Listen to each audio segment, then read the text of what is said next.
So we typically don't do this, but here goes. I'm making this video in response to another video I saw today. So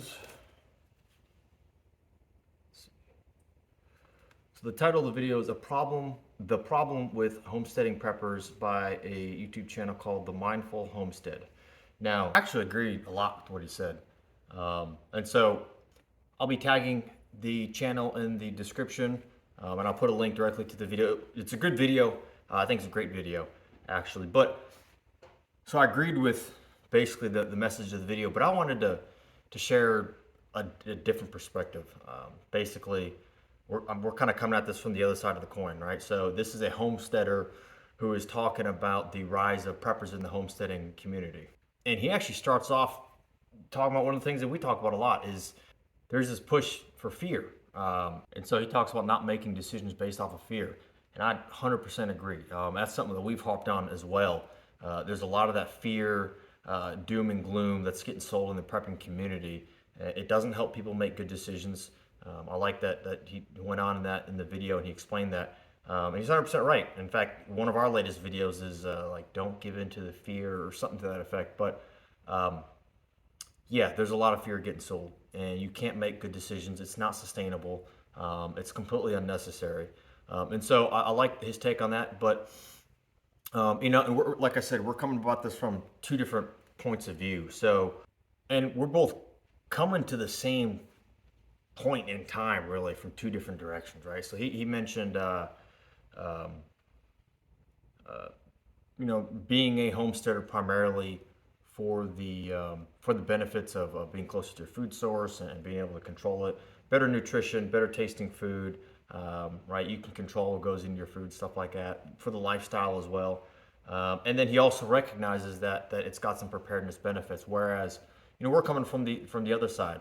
We're doing it primarily for preparedness reasons, and I know my father and I, we're both, as we've gone down this journey, we also like the benefits of we can control what goes into our food. So for example, this last weekend I sprayed my back field to try to prevent some of the weeds growing up, before it gets too warm, and I didn't use any industrial grade weed preventative, anything like that. I use vinegar, right? Just regular white vinegar. It changes the pH of the soil temporarily.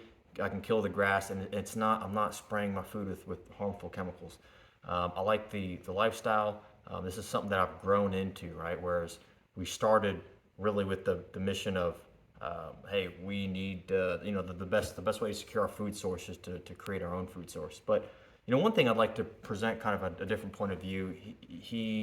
And I don't know the guy's name, but so far I've liked his channel, but, he's equating preppers with fear, and it's really unfortunate because it shows you how pervasive that is in the prepping industry and the culture, and it shouldn't be. But for us, it's not really a point of fear at all. We're doing a risk assessment, hazard analysis, right? So we look at the situation, what's happening, what do we think is going to come down the pipeline, and well, if we're looking at food scarcity or hyperinflation or what have you, we start listing out some of the logical solutions, and one of them is homesteading.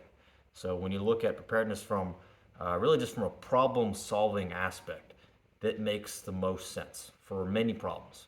So for us, it's just a logical solution to our problem, right? You can only store food for so long, and eventually, no matter how much food you have, if you store food and you start eating that food, eventually you got to run out, right? So the goal being, well, we're going to start growing our own food, and it basically turns into a homestead. So definitely not out of fear, but I understand exactly what he's saying, because that is that's where a lot of people are coming from. And I know for me, I started this with it just being the necessary answer to a problem I saw, and if a couple of years things even out and go back to normal and everything is great, we're not going back. We're not going back to living in the suburbs. I do like the lifestyle. I do enjoy being able to produce my own food. We're going to be getting chickens this spring. Higher quality food, better tasting food, being able to produce my own. We're not going back. But I think the points that he makes in the video are all valid. There's a lot of people who are getting scared. They're running to this as a solution because people are telling them that the world's going to end and there's not going to be any food next year. And he's 100% right. That's not a healthy way to live. And also, from a preparedness standpoint, that's not the most effective way to prepare. When you act like that, you are going to make bad decisions. When you live in a state of fear, you're going to make bad decisions. As he states in the video, and makes a great point. I just wanted to come at this from the other angle, from a kind of a prepper's viewpoint of homesteading. It started out as basically as a solution to a problem, but I'm definitely moving. I've been moving more, I guess, in the direction of the regular homesteaders, where the lifestyle is appealing, the control over my food is appealing,